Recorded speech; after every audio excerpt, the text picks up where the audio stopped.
आज आपण राष्ट्रीय घडामोडी घेणार आहोत. सिम्प्लिफाईडच्या अंक 38मधून चालू घडामोडी डायरी 11 मे ते 31 जुलै 2025च्या राष्ट्रीय घडामोडी आपण पाहत आहोत. कैलास मानस सरोवर यात्रा 2025. पवित्र कैलास मानस सरोवर यात्रेस 5 वर्षांच्या खंडानंतर प्रारंभ झाला आहे. तर सिक्कीम चीन सीमेवरील नथुला पास येथून 33 भाविकांची पहिली तुकडी 20 जून 2025ला रवाना झाली. परराष्ट्र मंत्रालय दरवर्षी लिपुलेख खिंड म्हणजेच उत्तराखंडमध्ये येते ती, आणि नथुला ही सिक्कीममध्ये येते. हे आपल्याला भौगोलिकदृष्ट्या सुद्धा इम्पॉर्टंट आहे. यात्रा वर्षाच्या 1 जानेवारी रोजी 18 ते 70 वर्षांच्या दरम्यान वयाचा आणि वैध भारतीय पासपोर्ट असलेला भारतीय नागरिक या यात्रेसाठी अर्ज करण्यास पात्र आहे. तर पात्रता दिली 18 ते 70. कैलास मानस सरोवर यात्रेसाठी यावेळेस लिपुलेख खिंड आणि नथुला खिंड या दोघी त्यांनी उघडलेल्या आहेत. मानस सरोवर काय आहे तर हे तिबेट चीनच्या इथे असतं, कैलास पर्वताच्या दक्षिणेला. समुद्र सपाटीपासून त्याची उंची 4590 मीटर आहे. जगातील सर्वात उंच गोड्या पाण्याच्या सरोवरांपैकी एक हिंदू, बौद्ध, जैन आणि बोनपा धर्मियांसाठी पवित्र भगवान शिवाचे निवासस्थान मानले जाते. सतलज नदीचा उगम या तलावाजवळून होतो. कैलास सरोवरातून हा सिंधू, ब्रह्मपुत्रा आणि कर्नाली म्हणजेच घागरा या नद्यांचा उगम होतो. तर मानस सरोवराच्या इथून कोणत्या नद्यांचा उगम होतो? सिंधू, ब्रह्मपुत्रा, कर्नाली.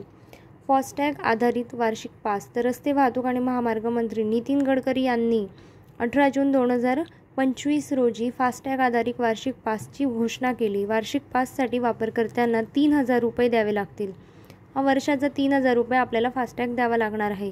तर 15 ऑगस्ट 2025 पासून त्याची अंमलबजावणी होणार. तर आता झाली 15 ऑगस्ट 2025 पासून, म्हणजे आता होणार.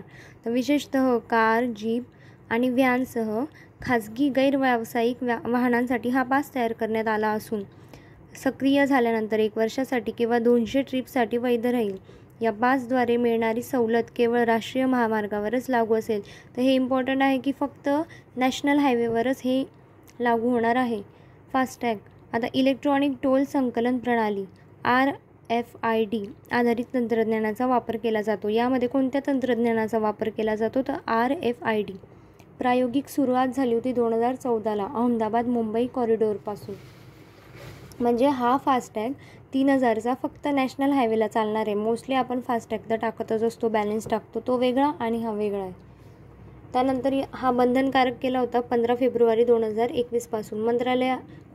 कोणत्या मंत्रालयाच्या अंतर्गत येतो? तर रस्ते वाहतूक आणि महामार्ग मंत्रालयाच्या अंतर्गत येतो. अंमलबजावणी करणारी संस्था भारतीय राष्ट्रीय महामार्ग प्राधिकरण नाही. एअर इंडियाच्या विमानाचा अपघात झाला. आता अहमदाबादच्या सरदार वल्लभभाई पटेल आंतरराष्ट्रीय विमानतळावरून 12 जून 2025 रोजी गॅटविक विमानतळाकडे लंडन जाण्यासाठी झेपावलेले एअर इंडियाचे बोईंग 787-8 ड्रीम लायनर AI-171 हे विमान उड्डाणानंतर क्षणार्धात कोसळले. सर्वांनाच माहीत असेल, ही न्यूज खूप गाजलेली आहे. तर या अपघातात विमानातील 241 प्रवाशांचा तर जमिनीवरील 24 जणांचा मृत्यू झाला. तर 787 ड्रीम लायनर मालिकेतील विमानाचा हा पहिला अपघात होता. 787 ड्रीम लायनर मालिकेतलं हे विमान होतं. 11A क्रमांकाच्या आसनावर बसलेला रमेश विश्वास कुमार हा एकमेव प्रवासी या अपघातातून सुखरूप बचावला आहे.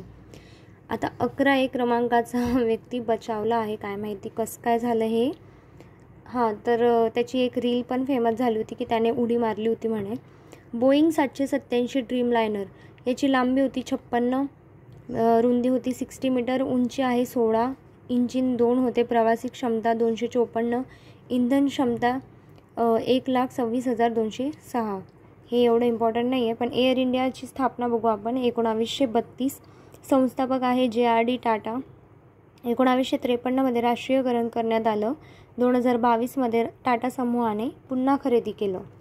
म्हणजे टाटा समूहाचंच होतं पण 2022ने पुन्हा खरेदी केलं. विमान अपघातात तपास bureau. Aircraft accident investigation bureau भारतीय हवाई क्षेत्रात विमान अपघात आणि गंभीर घटनांची चौकशी करण्यासाठी जबाबदार असलेली एक वैधानिक तपास संस्था ही आहे. हिची स्थापना 2012ला झाली. मुख्यालय नवी दिल्ली. मंत्रालय नागरी विमान वाहतूक मंत्रालय. भारताचे विमान वाहतूक क्षेत्र सर्वात मोठी देशांतर्गत विमान वाहतूक बाजारपेठ तर पहिला क्रमांक लागतो अमेरिकेचा, दुसरा चीन आणि तिसरा भारताचा. तर भारत कितवा आहे लक्षात ठेवायचं आहे 3 नंबरला. आर्थिक वर्ष 2024मध्ये देशातील एकूण हवाई प्रवासी 37.6 कोटींवर पोहोचले. कार्यरत विमानतळांची संख्या 157 आहे 2024नुसार. उडान योजनेमुळे 2016ला टियर 203 शहरांमध्ये हवाई संपर्क सुधारला. दिल्ली, मुंबई, हैदराबाद, बँगलोर विमानतळांना ACI लेव्हल 4+ मान्यता मिळाली.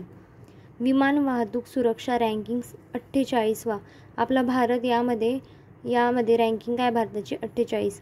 मे डे कॉल. विमान संकटात सापडले असता मुख्य वैमानिकाकडून हवाई वाहतूक नियंत्रण कक्षाला मे डे असा संदेश पाठवण्यात येतो. 1920मध्ये सर्वप्रथम मे डे हा शब्द वापरण्यात आला होता. लंडनमधील फ्रेडरिक स्टेनली मॉकफोर्ड या वरिष्ठ रेडिओ ऑफिसरने सर्वप्रथम या शब्दाचा वापर केला. मे डे हा मूळ फ्रेंच शब्द असून त्याचा अर्थ मला मदत करा असा आहे. आणि ब्लॅक बॉक्स काय असतं? विमान अपघातांच्या कारणांचा शोध घेताना ब्लॅक बॉक्सची भूमिका सर्वात महत्त्वाची ठरते. तर असा असतो ब्लॅक बॉक्स. त्याच्यामध्ये टायटॅनिक धातूपासून निर्मिती त्याची, रंगाने केशरी कलरचा, इंधन, वेग, उंची यासारख्या 80 तांत्रिक बाबींचा माहिती गोळा होते. 3400°C तापमान सहन करण्याची क्षमता असते. तर वैमानिकाने शेवटच्या सेकंदापर्यंत हवाई वाहतूक नियंत्रण कक्षाशी जो संपर्क साधला असतो त्याची सर्व रेकॉर्डिंग या ब्लॅक बॉक्समधील व्हॉईस रेकॉर्डरमध्ये झालेले असते. आता एवढंच भरपूर आहे त्याचं. चिनाब रेल्वे पुलाचं उद्घाटन झालं आहे. जम्मू काश्मीरचा चिनाब नदीवर जगातला सर्वात उंच कमानी पूल. सगळ्यात उंच कमानी पूल कोणता आहे? तर जम्मू काश्मीरमधला चिनाब नदीवरचा पूल आहे आणि त्याचं ठिकाण आहे बक्कल आणि कौरी गावांदरम्यान. जिल्हा आहे रियासी जम्मू काश्मीरमध्ये. कटरा आणि सांगलदान या 2 स्थानकांना जोडतं. तर कोणत्या 2 स्थानकांना जोडतो? कटरा आणि सांगलदान. बांधणी कोणा थ्रू झाली आहे? अफकॉन्स इन्फ्रास्ट्रक्चर अल्ट्रा कन्स्ट्रक्शन दक्षिण कोरिया आणि VSL इंडिया. अंमलबजावणी कोकण रेल्वे कॉर्पोरेशनने केली आहे. खर्च आहे 1486. तर भूकंप सहनशीलतासुद्धा आहे 8 रिश्टर स्केलपर्यंत. तापमान सहनशीलता आहे -20°पर्यंत. याच्यामध्ये इम्पॉर्टंट फक्त एवढंच आहे की हा जगातला सर्वात उंच कमानी पूल आहे. हे बघा, जगातील सर्वात उंच रेल्वे पूल. नदीच्या पातळीपासून 359 मीटर उंचीवर बांधलेला हा पूल जगातला सर्वात उंच रेल्वे पूल आहे. उधमपूर श्रीनगर बारामुल्ला रेल्वे लिंक प्रकल्पाचा भाग हा आहे. त्यानंतर उधमपूर श्रीनगर बारामुल्ला प्रकल्प. याची लांबी आहे 272 किलोमीटर. मार्गावरचा पूल आहे 243. मार्गावरील बोगदे 36. प्रमुख रेल्वे स्थानके उधमपूर, कटरा. हे येणार नाही आपल्याला एवढं, फक्त लक्षात ठेवा. अंजी खाड पुलाचं उद्घाटन. भारतीय रेल्वेने 6 जून 2025 रोजी अभियांत्रिकीचा एक अद्भुत चमत्कार म्हणून ओळखला जाणारा अंजी खाड पूल सुरू केला आहे. तर हा काय अभियांत्रिकीचा एक अद्भुत चमत्कार. जम्मू बारामुल्ला मार्गावर कटरा आणि रियासीला जोडणारा हा भारतातला पहिला केबल स्टेड रेल्वे पूल आहे. तर लक्षात ठेवा मित्रांनो, भारतातला पहिला केबल स्टेड रेल्वे पूल कोणता आहे? तर अंजी खाड. हा उधमपूर श्रीनगर बारामुल्ला रेल्वे लिंक प्रकल्पाचा एक भाग आहे आणि जो आधी होता तो सुद्धा रेल्वे लिंक प्रकल्पाचा भाग होता. म्हणजे अंजी खाड पूल आणि चिनाब रेल्वे पूल हे दोघे.